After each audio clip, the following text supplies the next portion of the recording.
వచ్చే కదా గీయల మీకోసం మస్తు ముచ్చట్లు పట్టుకొచ్చిన దబదబని చెప్పుకుందాం. చలో పాండ్రి ధూమ్ ధామ్ ముచ్చట్లు షురు. అయితే అప్పట్లో కొన్ని సినిమాలలో ఎట్లుంటుందంటే హీరోయిన్ను ఒక గుండగాడో లేకుంటే సైడ్ హీరోనో పెళ్లి చేసుకుంటుంటాడు. కథ క్లైమాక్స్ కత్తది. పెళ్లి పిల్లగాడు పీటల మీద కూర్చుంటారు. ఇక కరెస్ట్ పుస్తలు కట్టే యాళ్లకు ఆపండి ఆపండి ఈ పెళ్లి జరగడానికి వీల్లేదు అని ఒక డైలాగ్ వస్తుంది. ఇక ఈ పెళ్లి పిల్ల అమ్మ నాయనలేమో బాబు పీటల మీద పెళ్లి ఆగొద్దు బాబు, నా బిడ్డను ఆగం చెయ్యకురి నాయన, పెండ్లాగిపోతే ఇక జీవితంలో నా బిడ్డకు పెళ్లి కాదు బాబు, నలుగురు నానా రకాలుగా అనుకుంటారు అని ఏడ్చుకుంటా ముక్కు చీదుకుంటా ఇటు నుంచి ఇంకో కొన్ని డైలాగులు వస్తాయి. అంటే పెళ్లి చేసుకునేటోడు బేకారుగాడని ఎరికైనా కానీ పీటల మీద మాత్రం పెళ్ళాగద్దన్నట్టు. మరీ పరువు కోసం జీవితాంతం పెళ్లి పిల్ల గోసపడుకుంటూనే ఉండాలనా ఎట్లా? యో గిట్లనే అనిపిస్తుంది నాకు గస వంటి సీన్లు చూసినప్పుడల్లా. బయట కూడా గట్లనే ఉంటుంది. ఇక దాని రాత ఎట్లుంటే గట్ల అవుతుంది పటు అనుకుంటూ ఉంటారు. అట్లుండద్దు, అట్లా ఆలోచన చేయొద్దు. మన రాత మనమే మార్చుకోవాలి.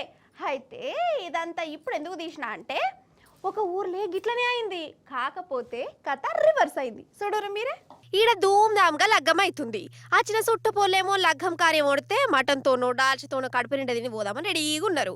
ఇంకా జరసేపు అయితే పెళ్లి పిల్లగాడు పిల్ల మెడల పుస్తలు కట్టేటోడే. అంతనే పెళ్లి క్యాన్సిల్ అయిపోయింది. క్యాన్సిల్ చేసింది కూడా పెళ్లి పిల్లోళ్ళ తల్లే. ఆమె మండపంలోకి వచ్చి ఈ పెళ్లి జరగద్దు, వచ్చినోళ్ళు వచ్చినట్టు ఇక వాపస్ పోర్రి అని దండబెట్టి మరీ చెప్తుంది. ఓష్ని కన్న తల్ల బిడ్డ పెళ్ళైనా ఆపుడైంది అని అనిపిస్తుంది కదా. అయితే పెళ్లి పిల్లగాడు పీటల మీదకి మస్తు దాగొచ్చిండట. వాని దోస్తులు కూడా బగ్గ దాగి సొలుక్కుంటా వచ్చి మండపంలోనే అంత పిస్స చేసిరట. సరే దోస్తులంటే ఏమో అనుకోవచ్చు, వాళ్ళతో నచ్చేది లేదు పోయేది లేదు. మరి పెళ్లి పిల్లగాడు పెళ్లినాడే తాగి పీటల మీద కూర్చుంటే ఈడెంత తాగుపోతో నా బిడ్డ బతికి ఏమవుతుందో అని పెళ్లి పిల్ల తల్లికి రంది పట్టుకున్నది. ఈ తాగుబోతోనికి ఇచ్చి నా బిడ్డ గొంతు గొయ్యా, ఇజ్జత్ పోతే మాయే, పెళ్లి కాకుంటే మాయే, జీవితాంతం ఈ తాగుబోతోని గోస పడే కంటే పెళ్లి చేసుకోకుండా ఇంట్లో ఉండుడే నయ్యం అనుకున్నది. ఎవరంతా చెప్పిన వినకుండా పీటల మీదనే లగ్గం క్యాన్సల్ చేసేసింది. అగో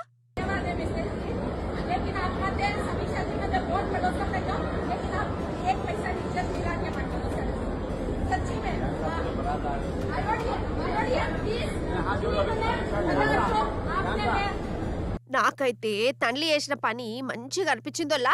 అంతే కదా, ఇంకొకరు అయితే గిట్లా చేసినా పెండ్లి కొడుకు ఎంత లఫుడు గాడని తెలిసినా ఎంత తాగుపోతాడని ఎరకైనా పీటల మీదకి వచ్చినా పెండ్లిని ఆపనే ఆకపోదురు. ఇజ్జత్ పోతుందని నా బిడ్డ ఆచారమే గట్ల కాలబడ్డది అనుకుంటే ఇంకా సైలెన్స్కుంటారు.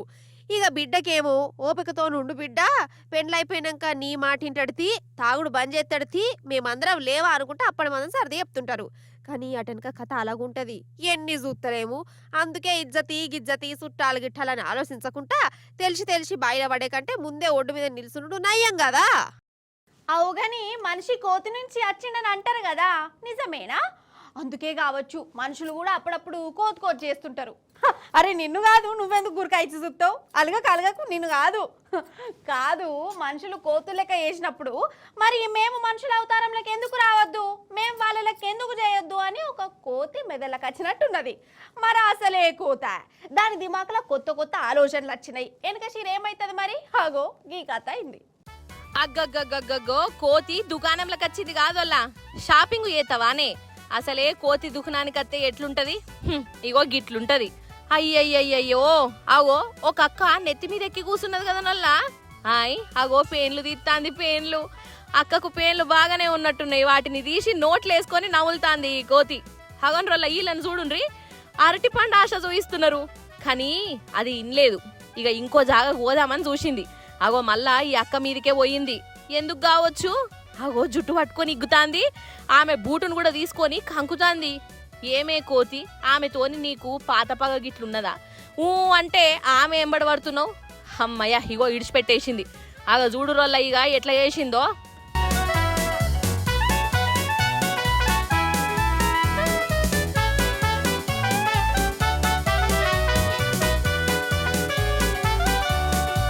అటు దునుకుకుంటా ఇటు దునుకుకుంటా అంత కల్లం కల్లం చేసి పడేసింది. ఇక దుహ్నపోళ్ళేమో చెద్దర పట్టుకొని దాన్ని దొరకబడదామని చూస్తాండ్రు. అసలే కోతాయే, మరి అది దొరుకుతుందా? వాళ్ళని దుకాణం అంతా ఎట్లు ఉరికిచ్చిందో చూడుర్రి మీరే.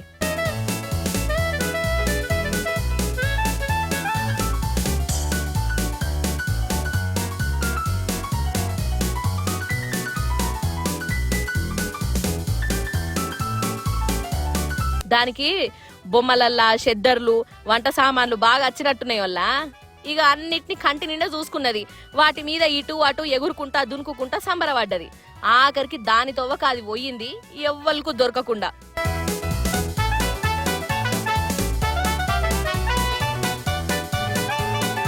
చూసినవా కంతిరికోత ఎంత పని చేసిందో? ఇంకా నయము ఎవ్వల్ని కొరకలేదు. అయితే ఉత్తరప్రదేశ్ రాష్ట్రం ఝాన్సీపట్నంలో వల్ల ఆ కోతి షాపింగ్ మాల్ కి వచ్చి గిట్లా అందరిని జరిసేపు గావర్ గావర్ వేసి పడేసింది. రమ్మి, జాకి, ఆసు, రాణి, రాజా. అగో ఈ మాటలు అంటుంటే కొందరు కళ్ళు జిగేల్ జిగేల్ అంటున్నాయి కదా, పానం కొట్టుకుంటున్నట్టున్నది కదా. ఇవన్నీ ప్యాకాట పాపారావుల కోడి భాషలట. రాత్రి నిద్రలో కూడా కలవరిచ్చే మాటలట. అమ్మ అమ్మ, నాయన నాయన అనే బదులు ఆసు ఆసు, రాణి రాణి, షో షో షో అని అంటున్నట్టు కదా. ఈ పత్తాలాడ పాడుగాను. ఈ పత్తాలాడేందో బతుకులను ఆగం చేసుకున్నాడేందో. కొందరు ఎట్లుంటారంటే ఇల్లు వాకిలు అన్ని ఇడిచిపెట్టి మరి ఈ పత్తాలాట మీద పడి కుటుంబాలను రోడ్ల మీదకి తెస్తారు. సరే, అసలు ముచ్చట ఏంటంటే చూడురు మీరే. అయితే నిర్మల్ జిల్లా సారంగపూర్ మండలంలో ఏదో జాతర నడుతుందోలా చూస్తారా? అగో జాతరమ్మ జాతరు, జాజిపూలు జాతర.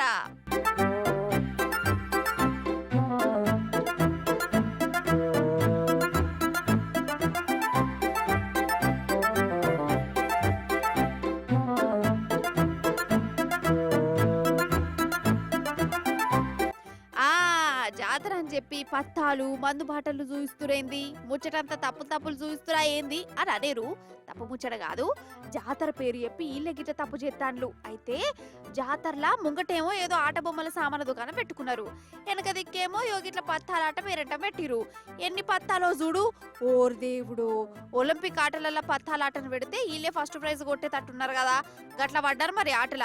ఈయన చూడు, అనుభవించు రాజా అనుకుంటా మంచిగా కాలు జాపుకొని వండుకుంటా మరి ఆడుతుండు. ఇక ఈ ఆటగాళ్ళ పర్ఫార్మెన్స్ పోలీసులకు ఎరకైంది. మెల్లగా వచ్చిరు, ఎవరెవరు ఎట్లెట్లా పర్ఫార్మెన్స్ ఇస్తురో చూసిరు. ఇక గంత మంచిగా ఆడుతున్నందుకు వాళ్ళని పోలీస్ టౌన్ సన్మానం చేసేందుకు తోలుకపోయిరు. తక్కువ పడెత్తు జాతర పేరు చెప్పి వెనక గీషం ఏందో నీళ్ళు. అసలు ఈ పత్తాలాట ఆడి ఎంతమంది రోడ్ల మీద వాళ్ళలేదు. అరే దేవుణ్ణి మొక్కే కాడకి దేడిది మాకు ఆటలేందో. మంచిగా అయింది, ఇలా కిట్టనే కావాలి.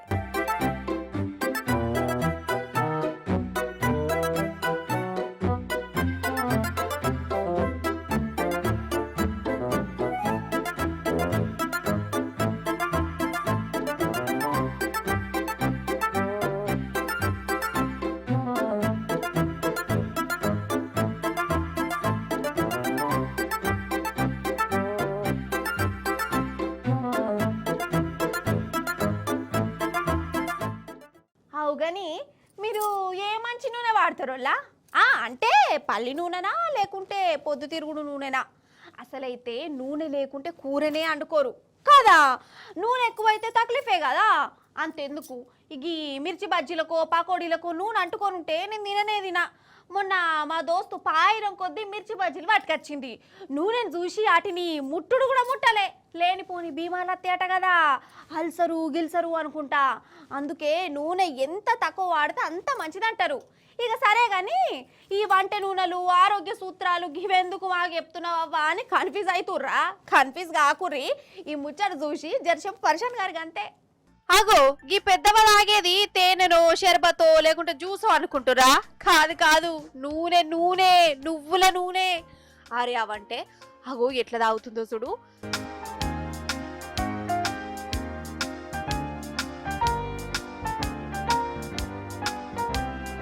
అసలైతే కూరల జరంత నూనె ఎక్కువైతేనే తినేది, అందుకు వెనక ముందాడతాం. కానీ ఆ పెద్దవ మాత్రం 2.5 కిలోల నూనె తాగింది. ఎందుకంటే ఇట్లా నువ్వుల నూనె తాగుడు ఆచారం అన్నట్టు. అయితే అటు ఆదిలాబాద్ జిల్లాల ఖాందేవ్ జాతర నడుస్తుంది. తొడశం వంశపోళ్లకు దేవుడు ఖాందేవు. ఈ దేవునికి జాతర చేస్తారు. ఈ జాతరనే తొడంశం వంశంలో ఉన్న ఈ పెద్దవ్వ 2.5 కిలోల నువ్వుల నూనె దాగి ఈ వంశం తరపున మొక్కులు తీర్చుకుంటది అన్నట్టు. ఇక నెల రోజుల ముందు సందే ఈ నూనెను తయారు చేస్తారు. పున్నమి నాడు ఆమెతోని తాపిచ్చి జాతర చేస్తారు. ఇట్లా నూనె దాగిన ఈమెకు ఏం గానే కాదట. దావకానికి కూడా ఎన్నడూ పోయింది లేదు. అంతా కాందేవుడే చూసుకుంటాడని వీళ్ళ నమ్మకం. నిజంగా ఆదిలాబాద్ అంటేనే అడవులు, ఆదివాసీలు, జాతరలు. ఇక్కడ అడవి బిడ్డలు తీరొక్క జాతరలు చేసుకుంటారు. అందరు చల్లగా ఉండాలని పూజలు చేస్తారు. ఈ పూజలు చూస్తున్న మనకు చిత్రం అనిపిస్తుంది కావచ్చు, కానీ ఇదే వాళ్ళ ఆచారం. 100 ఇండ్ల సంధి నడుస్తుంది ఇట్లా. కాదోళ్ళ రోడ్డు మీదకి వచ్చినప్పుడు ట్రాఫిక్ రూల్ పాటించాలి. ఇక బండ్లు నడిపేటోళ్ళు బరాబర్ హెల్మెట్ పెట్టుకోవాలి. పుసుక్కన టక్కరే అయ్యిందే అనుకో, గుండు అలుగుద్ది, దిమాగే టమటం అవుతుంది, పానాలు పోయినా పోవచ్చు. అదే హెల్మెట్ ఉంటే కాలు రెక్కలకు దెబ్బలు తాకినా మన పానాలు మాత్రం దక్కుతాయి. అందుకే దయచేసి చెప్తున్నా, బండ్లు తీసుకొని బయటకు వచ్చినోళ్ళు 600 116 నెత్తికి హెల్మెట్లు పెట్టుకోర్రి అన్నట్టు. ఇప్పుడు మనం అట్లా ఒక పెట్రోల్ బంక్ కాడికి పోవాలి. ఆడేమైందో చూడాలి. చూసేరి మరి చెప్పన. కొందరు ఎట్లుంటారంటే అంత కిరిమి చేతురోళ్ళ. వాళ్ళకు గనక పిස්සలేసిందే అనుకో, అందరినీ పర్షాన్ చేస్తారు. అందుకు ఇగో ఈడ స్తంభం ఎక్కుతుడు చూడు, ఈడో పెద్ద పిససాయిలే ఉన్నట్టున్నది. ఈడిప్పుడు కరెంట్ కనెక్షన్ కట్టి ఎత్తాండు. ఎందుకయ్యా అంటే ఈయనకట పెట్రోల్ పోయినందుకు బంకోల మీద కోపంతో గీయేషం ఎత్తాండు.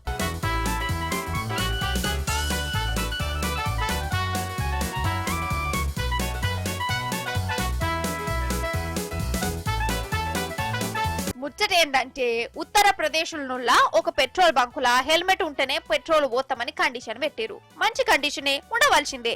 అయితే ఈయన కరెంట్ ఆఫీసుల లైన్ మేనట హెల్మెట్ పెట్టుకోలే, బంకు కచ్చిండు, పెట్రోల్ పోయమని అన్నాడు. బంకోళ్ళేమో నెత్తికి హెల్మెట్ ఉంటేనే పెట్రోల్ పోతాం, లేకుంటే లేదు అని జరగట్టుగానే చెప్పారు. ఎంత అడిగినా లిన్లే. ఖతమిగ ఈయనకి మెదడులో పురుగులు మేసినట్టు అయింది. ఇక లైన్ మెయిన్నే కదా, రప్ప పోయిండు, స్తంభం ఎక్కిండు, కరెంట్ తీగలు కట్ చేసి పెట్రోల్ బంకులో కరెంటే లేకుండా చేసిండు. ఇక ఎప్పురి కథ. ఇడు ఏం మనిషి అనుకోవాలా అంటే, హెల్మెట్ లేకుంటే మీరు పెట్రోల్ పోయారు కదా, అయితే మీరు పెట్రోల్ పోయకుంటే నేను కరెంట్ లేకుండా చేస్తా అని వీడు ఒక దిగ్మల కండిషన్ పెట్టుకున్నట్టున్నది. ఇక ఈయన శేఖలు చేయబట్టి అర్ధగంట చేపడదాకా కరెంటు లేకుండా అయింది. ఇక ఇట్లా మోపై రోజుల కొందరు ఏంది మాకులో ఏమో పోరి, అసలు ఇవ్వాలి తగ్గుతలేరు కదా. అసలు కొందరు జనాలు భ్రమలల్లో బాగా బతుకుతారు. వాళ్ళే బతుకుతారు, మళ్ళీ ఎదుటోళ్ళనే భ్రమలలో ఉన్నారని ఉల్టా అంటారు. నాకైతే నవ్వే వస్తుంది. అంటే జవాబు లేనప్పుడు గిట్లా ఎదుటోళ్ళ మీద బండేజ్డ్ అన్నట్టు ఇదంతా. సరే, ఇప్పుడు సినిమా యాక్టర్ల సంగతే చూసుకోరాదు. హీరోలు సినిమాల ఫైటింగులు, జంపింగ్లు, డాన్సింగ్లు చేస్తుంటారు కదా, అవన్నీ నిజమే కావచ్చు అనుకొని వాళ్ళకు ఫ్యాన్స్ కూడా పుడుతుంటారు. ఒక హీరో ఫ్యాన్స్ ఇంకో హీరో ఫ్యాన్స్ తోని పంచాదులు కూడా పెట్టుకుంటారు. మా ఓడు గొప్ప అంటే మా హీరో గొప్ప అనుకుంటా కదా. ఇప్పుడు హీరోల ముచ్చట ఎందుకు తీసిన అంటే, ఇప్పుడున్న హీరోలల్లా ఒక తమిళం హీరో నాకు బాగా నచ్చిండోల్లా. సినిమాలల్లనే కాదు, బయట కూడా హీరో లెక్కనే సాహసం చేసిండు. భ్రమలల్లా అస్సలు బతకద్దని చెప్పిండు. అగు చూడు మీరే. ఏహే, నిజంగా ఈ హీరో తోపు సింగేపో. సినిమాలలో జంపింగ్లు, రేసింగ్ సీన్లకు డూప్లికేట్ వాళ్ళని పెడతారు కదా, కానీ అజిత్ మాత్రం బయట కూడా రేసింగులు చేస్తాడు. దుబాయ్లా కార్ రేసింగ్ పోటీలలో గెలిచిండు కూడా. లెక్కకైతే మొన్న ఈయన దోలిన రేసింగ్ కారు టక్కరైంది. అగో ఇక అయిపోయిండ్రా అని అందరు అనుకున్నారట, కానీ ఏం కాలే, జరంతలా బయటపడ్డాడు. ఇట్లా అయినప్పుడు ఎవరికన్నా భయం అవుతుంది. ఈ పోటీలద్దు, పాడద్దు, బతుకుంటే బల్పాలు బుక్తా, బఠానీలు అమ్ముకొని బతుకుతా అనుకుంటారు. కానీ ఈ అజిత్ అన్న కథ మాత్రం అలాగే ఉన్నది. పో ఎటైతే అటాయ్ అనుకుంటా నిలబడే గెలిచిండు.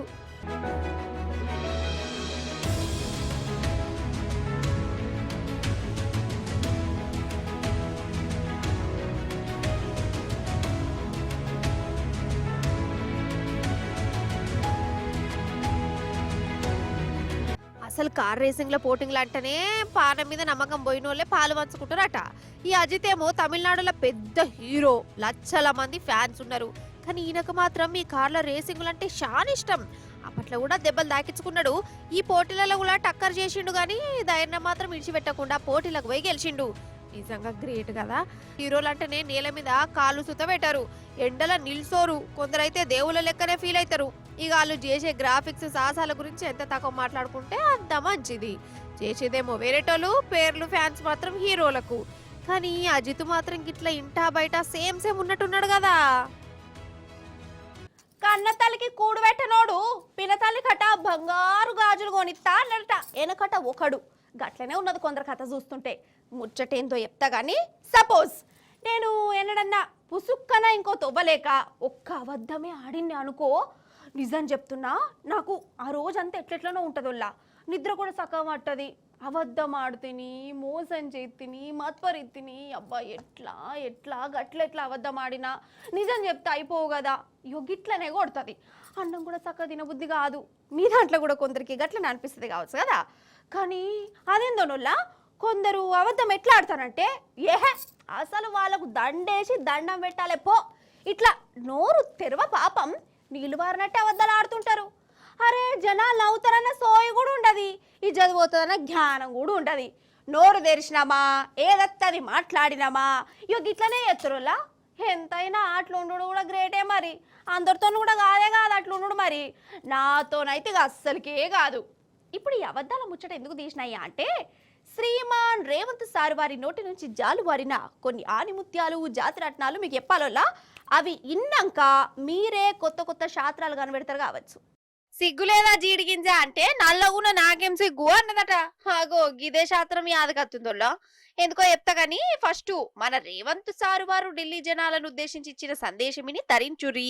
ఇందులో చెప్పిండు, ఆయన మీకు అర్థమైతది. రేవంత్ సారు ఇక సందేశం ఇయ్యే. आज मैं दिल्ली जनता से मैं ये गुजारिश करने के लिए आया हूं इतना दूर कि कांग्रेस पार्टी ने जो वादा कर रहा है इस चुनाव में, वादा निभाने का जिम्मेदारी कांग्रेस पार्टी के है.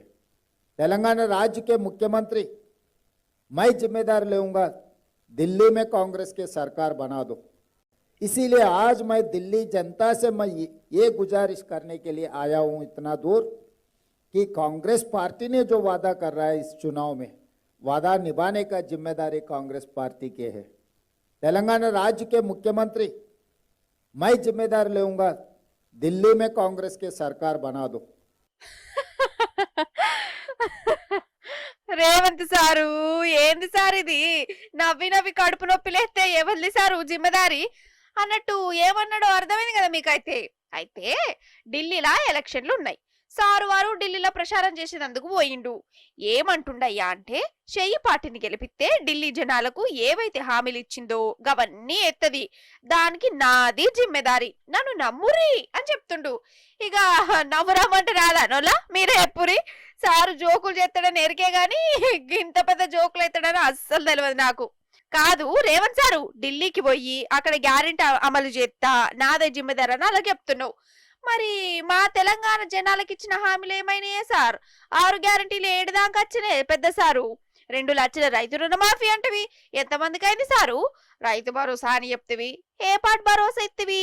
4000 పింఛను ముచ్చటే చెప్తివి. పెళ్లి చేసుకునే ఆడపిల్లలకు సర్కారు తరఫున 1,00,000 రూపాయల కట్నం, తులం బంగారం ఇస్తా అంటివి.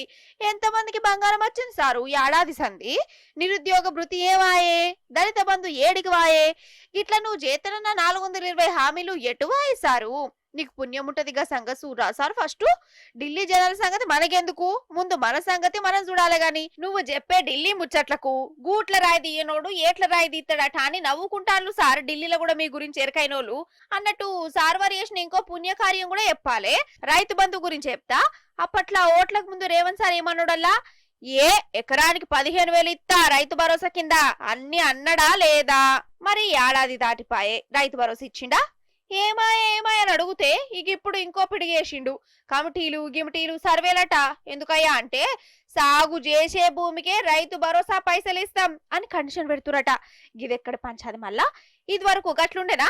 ఇక ఆ పైసలు కూడా 15,000 కాదట. సారీ ఏమనుకోకురి, 12,000 ఇస్తా గవ్వే వెళ్తున్నాయని చెప్పుకొస్తుండు. ఏది అబద్ధాలు, ఏమిటికిచ్చిన మోసాలు.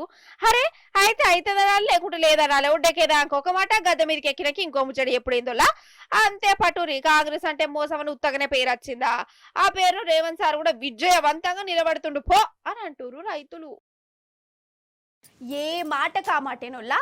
అసలు ఈ నడుమ జనాల దగ్గర పైసలు ఉంటలేవు కదా, అంటే జేబులలో ఉంటలేవు అంటున్నా, అకౌంట్లల్లా ఫోన్లలోనే ఉంచుకుంటుర్రు. అందుకే దొంగలకు పెద్ద గోసచ్చి పడిందోళ్ళ. పైసలు దొరుకుతలేవు. ఇక బంగారం ఎత్తుకపోదామంటే బ్యాంకులలో దాచుడో లేకుంటే కుదబెట్టుడో ఎత్తాండ్లు. ఇక ఇంకో దిక్కేమో దొంగలకు చేతులు ములుములుమంటాయి. మరి ఇంట్లోకి వచ్చినాక ఏదన్నా ఒకటి ఎత్తుకపోకుంటే ఎట్లా? ఇజ్జత్ తక్కువ కదా. సాటి దొంగల ముందు ఇజ్జత్ పోతే ఎట్లుంటది? నా మోషి కాదా? అందుకే వాళ్ళు కూడా రూటు మార్చినట్టున్నది. అందుకే గజ దొంగలు ఇప్పుడు ఇంత దొంగ లెక్క మారిపోయారు. ఇగో ఇళ్ళ కళాపోషం చూడర్రి. ఆగో గ్యాస్ సిలిండర్లు ఒకదాని మీద ఇంకోటి ఎట్లా వేర్చిరో చూడు. పోలీసు వాళ్ళు కూడా ఉన్నారు కదా, గ్యాస్ సిలిండర్లతోని ఫోటోలు కూడా దిగుతురు. డ్యూటీ మంచిగా చేస్తున్నందుకు గ్యాస్ మొద్దులకి ఇట్లా ప్రైజ్ కింద ఇచ్చి రయ్యింది అని కారెడ్డ వాడపురి. ఇవి దొంగ గ్యాస్ మొద్దులు. అయితే సూర్యాపేట జిల్లా కోదాడలనొల్ల ఒక దొంగోడు ఉన్నాడు. వానికి పైసలు అద్దాట, బంగారం అసలే అద్దాట. ఖాళీ గ్యాస్ సిలిండర్లు కనబడితే చాలు వాటిని మాయం చేసేదాకా నిద్ర పట్టదట. గిట్లా ఇండ్లలో జొచ్చి వంట రూమ్లలో ఉన్న గ్యాస్ మొద్దులు ఎత్తుకపోతాడు. సూడిగా వాని బుద్ధి ఎట్లున్నదో. మరి గ్యాస్ మొద్దులను ఏం చేస్తాడయ్యా అంటే బజార్లో కనబడ్డోళ్లకు అడ్డికి పావుషేరు కింద అమ్ముకుంటాడు. మరి గ్యాస్ మొద్దుల మీదనే ఎందుకు రావారి? సప్పు చేయక పర్సులో బంగారం ఎత్తుకోవచ్చు కదా అంటే, నేను దొంగతనం చేస్తే గ్యాస్ మొద్దులే దొంగతనం చేస్తా, పైసలు ఎత్తుకోబోనని కంకణం కట్టుకున్నాను అంటుండు. అంటే దొంగతనంలో కూడా రూలు ఒక నిజాయితీ పాటిస్తుండు. భలే దొంగ పాటు. కోదాడు దొంగను శకలు గట్లున్నాయా? సేమ్ అసోంటి వింత దొంగలే భద్రాద్రి కొత్తగూడెం జిల్లా ఇల్లందులో కూడా ఉన్నారు. వాళ్ళేందంటే కరెంటు బుగ్గలు, తీగలు, ఫ్యాన్లు, స్విచ్లు, ప్లగ్గులు ఎత్తుకపోతారు. అగో బుజ్జాయిగూడెం పంచాయతీ ఆఫీసులు ఉన్న బుగ్గలు, పల్లె దవాఖాన్ల ఫ్యాన్లు, సర్కారు బల్లె స్విచ్లు, కరెంటు తీగలు ఎత్తుకపోయారు. ఇలా కక్కుర్తికున్న వాడెత్తు. పైసామే పరమాత్మ. పైసలేంది పనే గానే కాదు. పైసా పైసా పైసా. ఈ లోకం నడిచేదే పైసా మీద కాదోలా. కానీ ఈ సర్కార్ ఆఫీసర్లకు పని చేయాలంటే లంచం ఎందుకు ఇవ్వాలి?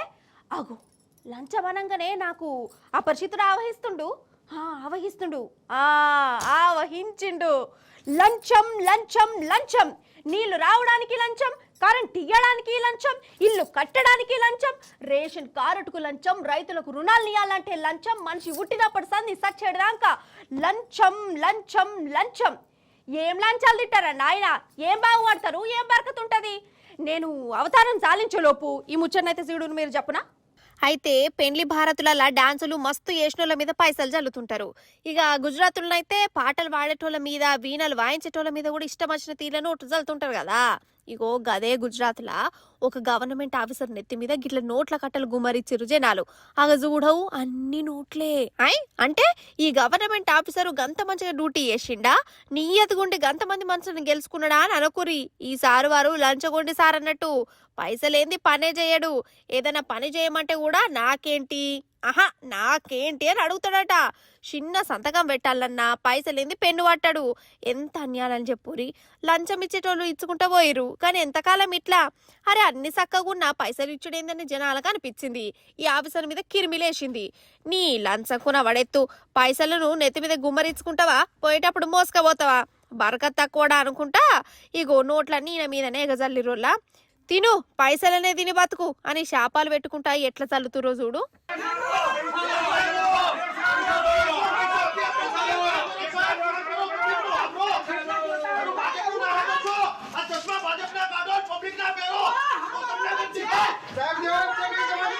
ఇక గింతగానం శాపాలు పెట్టుకుంటా నోట్లు ఎగజల్లుతుంటే ఈ లంచగొండ ఆఫీసర్కి ఇజ్జత్ పోయినట్టు అయింది.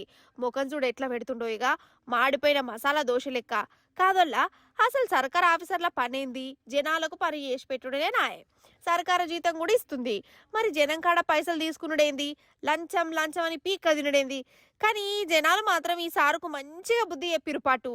ఇక జన్మల లంచం అని అడగడగా అవచ్చు. గివ్వుల్లా గియాల్టి ధూమ్దా ముచ్చట్లు మంచిగా ఉన్నాయి కదా, మస్తుగా చెప్పినా కదా. మళ్ళీ వచ్చినప్పుడు ఇంకిన్ని మంచి మంచి మంచి ముచ్చట్లు పట్టుకొస్తా. అప్పటిదాకా చూస్తూనే ఉండరు T News. Tata bye bye నమస్తే.